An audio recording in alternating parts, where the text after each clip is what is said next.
মবের যে একটা বিভিন্ন ওপিনিয়ন আছে এবং সেটা চাপিয়ে দেওয়ার যে প্রবণতা আছে সেটা হয়তো তিনি তাকে এইটা উদ্দেশ্য করে বলছে। আমার কথা হচ্ছে এটা না মানলেই হলো, মানে মবের কথা শুনতে হবে কেন?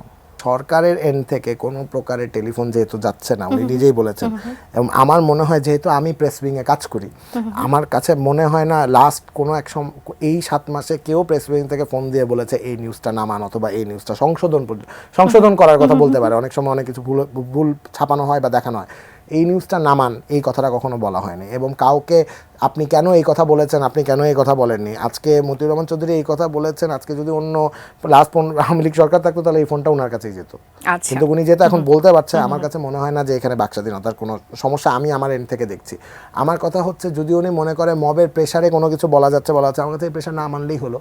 সরকারের এন্ড থেকে তো বলা হচ্ছে না কাউকে যে এই প্রেশার মানতে হবে। সিকিউরিটি কি সরকার তাহলে দেবে? যদি সিকিউরিটি সরকার না দিতে পারে তখন আপনি এই কমপ্লেনটা করতে পারেন যে এটা, তাহলে তো আপনি বাকস্বাধীনতা কমপ্লেন করবেন, আপনি করবেন যে ঠিক আছে আমি এটা করেছি, তার কথা শুনিনি, তখন সিকিউরিটিটা আমাকে দেওয়া হবে। সেটা আমি সরকারের যদি সেই ফেলিয়ার থাকে আমি নিজে এসে বলবো যে হ্যাঁ এটা আমার ফেলিয়ার। বাকস্বাধীনতা এটা করার জন্য আমার কথা হচ্ছে আপনি মবের কথা না শুনলেই হলো। আপনি প্রেশারে যাচ্ছেন কেন? আপনার প্রশ্নটা আসলে আমি বুঝলাম না, এবং কেন বুঝলাম না আমি একটু বলি। সেটা হচ্ছে সরকার কি এখনো পর্যন্ত কোনো জাতীয় দিবসে হাত দিয়েছে? 7ই মার্চে হাত দিয়েছে যেটা আমি যতদূর জানি, এবং 7ই মার্চ কিন্তু জাতীয় দিবস ছিল না। 21শে ফেব্রুয়ারিতেও হাত দেওয়া হয়নি, 16ই ডিসেম্বরেও হাত দেওয়া হয়নি। 26শে মার্চে কেন এই প্রশ্ন আসছে আমি কেন না বিগত যে সময়ে আমরা যে 16ই ডিসেম্বরের কথা বলি, 21শে ফেব্রুয়ারি করি, নরমালি আমরা লাস্ট 15 বছর 16ই ডিসেম্বরও একজনের নামে পালিত হয়েছে, 26শে মার্চও একজনের নামে পালিত হয়েছে, যেখানে 26শে মার্চ আসলে আরেকজনের নামে পালিত হওয়ার কথা। এখন 26শে মার্চ নিয়ে সরকারের ভাবনা কি? সানবিট সব দিবে সামাল। সানবিট ম্যাজিক প্রেস ডিশওয়াশিং এর মাথা ঘোরানো সলিউশন। 26শে মার্চ যেরকম যেভাবে অ্যাকচুয়ালি হওয়ার কথা সেভাবে আসবে, এবং 26শে মার্চে যাদের যাদের অবদান আছে তাদের কথা বলা হবে। এটা নিয়ে তো কোনো ইয়ে নেই। আমরা আমি এই জিনিসটা আমার মনে হয় যে আলোচনা এখন আসা উচিত, এবং আপনি একটি টকশো পরিচালনা করেন, আমিও আপনাকে আহ্বান জানাবো যে এই বিষয়টা নিয়ে আলোচনা করা। সেটা হচ্ছে আমাদের ফাদার অফ দ্য নেশন একজন না, আমাদের we have a lot of father of the nation, a couple. আমাদের এখানে জিয়াউর রহমান আছে, মৌলানা ভাসানী আছে, এরকম আরও অনেক প্লেয়ার্স আছে। সো আমাদের কিন্তু সবার কথা এখানে উঠাতে হবে। সো 26শে মার্চ, এখন আমি বলবো 26শে মার্চ অ্যাকচুয়ালি যেভাবে পালিত হওয়ার কথা বাংলাদেশে, 26শে মার্চ যাদেরকে স্মরণ করে পালন করার কথা, এই প্রথমবার হয়তো 26শে মার্চ সেভাবেই পালন করা হবে।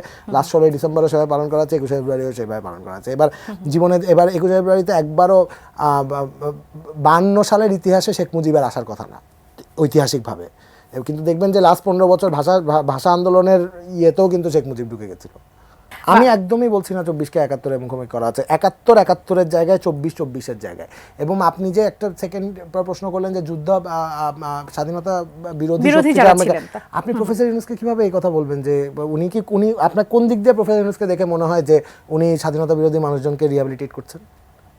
মানে এই কিভাবে এটা মনে হতে পারে?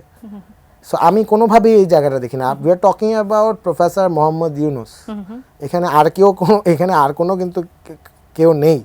সো আমার কথা হচ্ছে যে উনি কোনোভাবেই স্বাধীনতার ইতিহাসটা কি, অ্যাকচুয়ালি স্বাধীনতার ইতিহাসটা কি, সেটা বরং উনি থাকাকালীন আমরা জানতে পারবো বলে আমার ধারণা।